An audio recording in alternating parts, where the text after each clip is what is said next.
Hello guys, in this video we are going to talk about how to connect AutoDS to your WordPress. So it's really simple. So here all you have to do is go to AutoDS, press the add store, and then once you have done that, press the add store button again.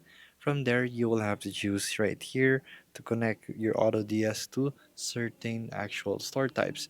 So this is the only store type that is actually supported right now, but WordPress should be added soon enough right here, so you must look for it if it's there. So look for it first. So for example, WordPress is there, place it there, and then you can also start selling the channel. So you will be required to actually place the URL of the store. So once you have done that, you will be redirected to actually log in into your WordPress.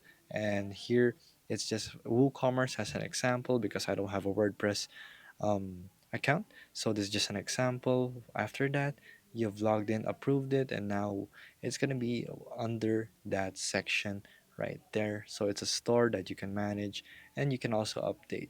So there you go, guys. This is outdated information from AutoDS, but WordPress can be already imported basically into your own AutoDS. So just check it out.